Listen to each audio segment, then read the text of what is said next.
Ер нь бол олон улсын олимпиадад улс болгоноос хамгийн шилдэг 5 сурагчид нь ер нь л оролцдог. Тэгэхээр мэдээж энэ бол хамгийн том шалгуур өндөртэй, хамгийн одоо нэр хүндтэй олимпиад олон улсын эзэг юм.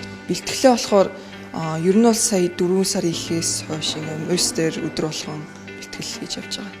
Ер нь бол миний туршлагаас үзэх юм бол ер нь бол жилийн хугацаанд маш их шаргуу бэлтжиж ер нь бол олон улсын чанартай олимпиадуудад оролцдог. Тэгээд цаашлаад жилийн хугацаанд бүр илүү одоо амжилттай оролцох гэх юм бол бүр их бас бэлтгэх шаардлагатай. Одоо системтэйгээр зөв одоо бэлтгэх шаардлагатай. Олимпиадад оролцохын ач тус гэвэл нэгт ингээд айгүй тийм сууд сурдаг юм шиг санагддаг. Ягаад гэвэл физик олимпиад л гэхэд олон улсын олимпиад 5 цагаар нэг өдрийн бодлон 5 цаг байдаг.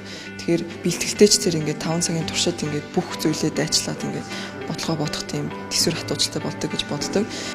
Зөвхөн олимпиадад оролцож ийн гэдэг одоо зөвхөн бодлогоод бол суугаад байна гэж бас бодож болохгүй. Тэнд маш олон хүмүүстэй танилцаж олон багш нар олон хүмүүсээс их юм сурдаг учраас ер нь бол айгүй том боломжийг нээж өгч байгаа гэж бол хардаг. Олимпиадын хүүхдүүд дангац олимпиадад амжилт гаргаад зогсохгүй цаашлаад хичээлээ одоо 12 дугаар ингээ төгсөөд гадаадын их сургуулиудад бас тэнцэгт нь аягүй их нөлөөлдөг юм шиг санагддаг. Би болохоор сая 12 дугаар ангийнхаа намраа Америкийн их сургуулиуд руу өргөдлөө явуулаад тэгээд Harvard, MIT, Princeton гэсэн сургуулиудаас тэнцсэн гэсэн хариу аваад тэгээд Princeton-ийн их сургуулийг сонгоод тэгээд суралцах гэж байгаа энэ намраас.